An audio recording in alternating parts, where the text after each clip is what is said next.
उत्तर प्रदेश की सियासत में एक ऐसा चेहरा जो उभरता चेहरा, विधानसभा चुनाव से पहले बीएसपी की सदस्यता ग्रहण किया आपने और सुप्रीम कोर्ट की बड़ी चर्चित अधिवक्ता हैं, अंबेडकर नगर ज़िले में आई हुई हैं।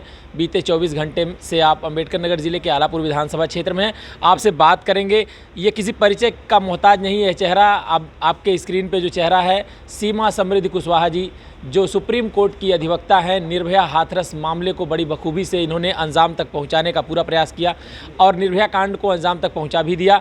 आज हमारे बीच में हैं। मैम, आपका बहुत बहुत स्वागत है। आपका बहुत बहुत शुक्रिया कि आपने हमें अपना प्लेटफॉर्म दिया अपनी बात रखने के लिए। मैम, अंबेडकर नगर ज़िले में खासकर आलापुर में आने का उद्देश्य क्या है? देखिए, यहाँ पर मेरा व्यक्तिगत एक कार्यक्रम में मैं आई हूँ। ये सुनील मौर्य भाई हैं, इनके नाना जी की पुण्यतिथि और उनके मूर्ति का स्थापना दिवस कल था, जिस पर मुझे आमंत्रित किया गया है। तो ये हम बेसिकली यहाँ पर अपने व्यक्तिगत पारिवारिक संबंध की वजह से आई हुई हूँ। लेकिन ये भी सच है कि बहुत लोग मुझे सुनने आए और स्पेशली बेटियों की बात करें और पूरे मौर्य समाज की बात करें और उसके अलावा सभी समाज से लोग थे। तो ये भी हमारा मेन उद्देश्य हमारा ये था आना।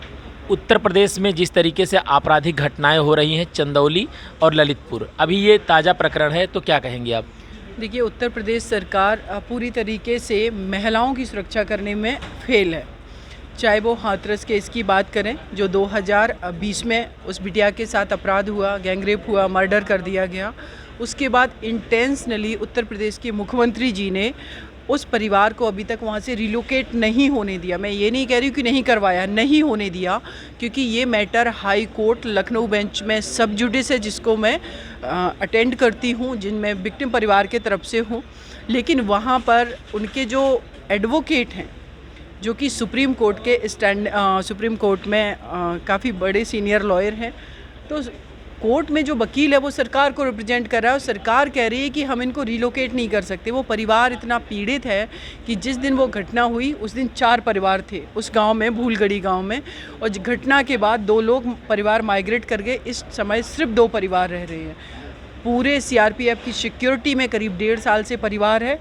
छोटी बच्चियां घूमने नहीं जा सकती हैं, वो पढ़ने नहीं जा सकती हैं, ये माहौल है। उसके बावजूद भी सरकार उनको उस जगह से विस्थापित करके दूसरे जगह नहीं भेज रही। ललितपुर की घटना की बात करें, ललितपुर में एक बच्ची जिसके साथ 4 लोग अपराध करते हैं, बलात्कार करते हैं, जब वो बच्ची अपने मौसी के साथ थाने पहुंचती है, तो आप सोचिए कि जिनकी रिस्पॉन्सिबिलिटी है कि कानून को ठीक रखेंगे, अपराधी को सज़ा दिलाएंगे, वो खुद अपराधी बन के बैठे हुए, खाकी वर्दी। आपने देखा, वो 13 साल की मासूम बच्ची, अगर उसकी काउंसलिंग नहीं होती तो शायद ये मैटर कभी हाईलाइट नहीं होता, पता भी नहीं चलता। और ऐसे जो मैटर हाईलाइट हो जाती है, इसके अलावा मैं कहूँगी करीब 25% केसेस ऐसे हैं जो रजिस्टर्ड ही नहीं होते हैं, समाज के डर की वजह से, लोगों के डर की वजह से। एक चंदौली में पुलिस जाती है दबिश देने के लिए। अगर आपको पकड़ना है, कोई क्रिमिनल है आपके रिकॉर्ड में, तो लीगल प्रोसीजर है, आप 82 की प्रोसीडिंग कराइए, भगोड़ा घोषित करवाइए, और फिर आपकी पुलिस कर क्या रही है कि किसी को भगोड़ा घोषित है वो पकड़ नहीं पा रही है। इसका मतलब है कि आपकी पुलिस भी कहीं ना कहीं मिली हुई है। लेकिन उस निर्दोष बच्ची को जा करके घर में मार देना, चंदौली में मैंने देखा, वो बहन सब कुछ बता रही है मीडिया में आकर के, तो ये पुलिस मार रही है। मनीष गुप्ता हत्याकांड गोरखपुर में पुलिस ने मारा जा करके।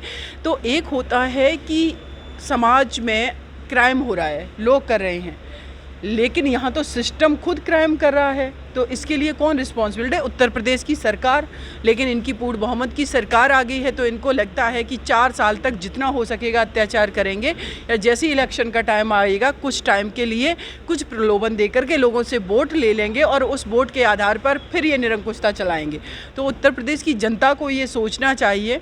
अभी चुनाव जो है नगर पंचायत के आने वाले हैं, इनको जवाब दीजिए आप लोग, अपना नेता चुन करके, सही पार्टी का चुनाव करके।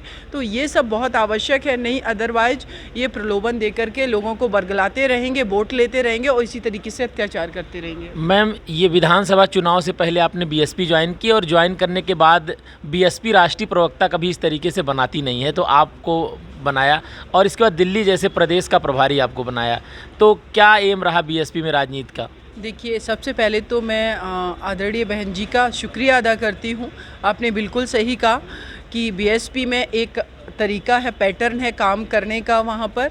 लेकिन बहन जी ने मुझ पर इतना भरोसा किया कि जब मैंने पार्टी ज्वाइन की तो 20 दिन के अंदर उन्होंने राष्ट्रीय प्रवक्ता बनाया। चुनाव में भले ही मैं स्टार प्रचारक नहीं थी, लेकिन मुझे उन्होंने फ्री हैंड किया काम करने के लिए।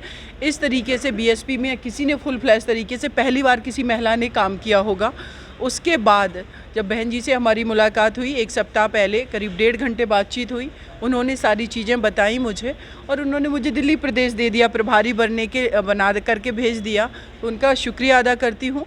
मेरी कोशिश ये रहेगी कि मैं इन पदों पर रहते हुए जो पार्टी की आइडियोलॉजी है, जो लोगों के हित की आवाज़ उठाना है, जिस तरीके से हमारी पार्टी कैसे सत्ता में आए प्रॉपर, उस पर हम काम करेंगे बहन जी के निर्देश पर।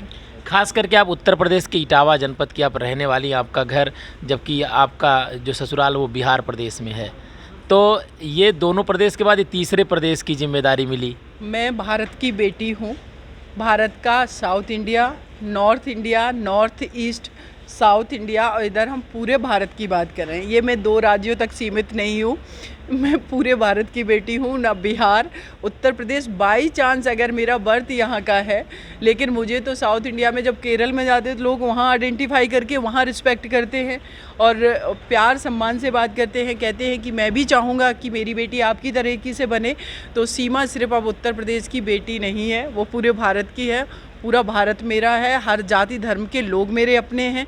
जब निर्भया केस डिसाइड हुआ, मुझे लगता है कि अगर आप मेरी प्रोफाइल देखेंगे, मुझे हर किसी ने उतना ही प्यार दिया जितना मेरे परिवार ने दिया। तो ये कहना मुझे लगता है मुझे सीमित करना है और मैं सीमित नहीं होना चाहती हूँ जी। मैम, एक आखिरी सवाल, संघर्ष भरा जीवन आपका रहा है, चाहे पढ़ाई का रहा हो, आप आईएएस बनना चाहती थी और फिर अचानक ये परिवर्तन कहाँ से आ गया? देखिए, आईएएस ऑफिसर बिल्कुल मैं बनना चाहती थी। सही मायने में देखा जाए कि 2003 में जब मैंने एलएलबी में एडमिशन लिया, तो उससे पहले जिस तरीके का डिस्क्रिमिनेशन महिलाओं के साथ होता है, तो ये प्रोफेशन एक ऐसा प्रोफेशन है जहाँ पर आप वोकल होकर के अपनी आवाज़ रख सकते हैं, किसी से बेखौफ आवाज़ रख सकते हैं।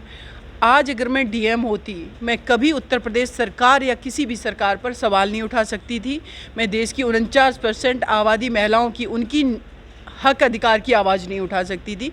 मुझे एक ज़िला दे दिया जाता जहां मैं सीमित होती और जहां मैं आज का जो परिवेश देख रही हूं कि एक डीएम को एक सीमा कुशवाहा एडवोकेट बेटी ने हाथरस केस में कोर्ट में घसीटा हुआ है। तो मुझे लगता है कि मेरी फ्रीडम ज़्यादा मायने रखती है। मेरे अपने अधिकार जो है, फंडामेंटल राइट, इस प्रोफेशन में ज़्यादा अच्छे से कर सकती हूँ। आईएएस बनती मैं सीमित हो जाती। आज मैं एडवोकेट हूँ तो मैं असीमित हूँ। यहाँ पर कितना भी लोगों के लिए काम कर सकती हूँ, हर वर्ग की आवाज़ उठा सकती हूँ, बेखौफ सरकार से नजरें मिलाकर के बात कर सकती हूँ। मैम, आपने मैगनीज में भी काम किया है और oneindia.com में आपका इंटरव्यू भी चला था, जिस पर आपने अपने पूरे जीवन के बारे में बताया था। आपने 2006 में पत्रकारिता की डिग्री भी लिया है, तो पत्रकारिता का शौक़ कहाँ से आया था? देखिए, पत्रकारिता, मेरा ये मानना है कि कोई भी व्यक्ति जब किसी भी प्रोफेशन में होता है, अगर वो वकील है तो उसको लिखने का भी शौक़ होगा, ड्राफ्टिंग कैसे करनी है, तो ड्राफ्टिंग अगर हमें बहुत अच्छी करनी है, तो अगर हम पत्रकार हैं, लेखन बहुत अच्छा करते हैं, तो वो चीज़ उससे कनेक्ट हो रही है। अगर हम डॉक्टर हैं, वकील के पास ये एक ऐसा प्रोफेशन है कि उसको जब वो मेडिकल रिपोर्ट देखता है, 302 का मैटर है, 307 का, कितना चाकू लगा, कितना उस पर इंजरीज है बॉडी पर, तो वो मेडिकल की भी पढ़ाई कर लेता। तो इस तरीके से सारी चीज़ें मुझे लगता है हर व्यक्ति को जीवन में उतनी बेसिक नॉलेज होनी चाहिए। और ये प्रोफेशन ऐसा है जिसमें चाहे टैक्सेशन के केस हों, सिविल सूट हों, क्रिमिनल मैटर्स हों, मैट्रिमोनियल डिस्प्यूट हों, हर तरीके के आते हैं। तो पत्रकारिता मेरा उस टाइम करने का उद्देश्य मेरी लॉ की पढ़ाई को पूरा करना था, क्योंकि फाइनेंशियल क्राइसिस कुछ थी, पैसों की समस्या थी, तो मैंने टेम्परेरी वहाँ जॉब किया था। धन्यवाद मैम। अभी आपने सुप्रीम कोर्ट की अधिवक्ता सीमा समृद्धि कुशवाहा जी को सुना, जिन्होंने खुले तौर पर बताया कि उत्तर प्रदेश की सियासत के साथ साथ जो उन्हें दिल्ली प्रदेश की जिम्मेदारी मिली है, बीएसपी को मजबूत बनाने के लिए काम करेंगी और बीएसपी सत्ता में कैसे आए इसके लिए भी वो काम करेंगी।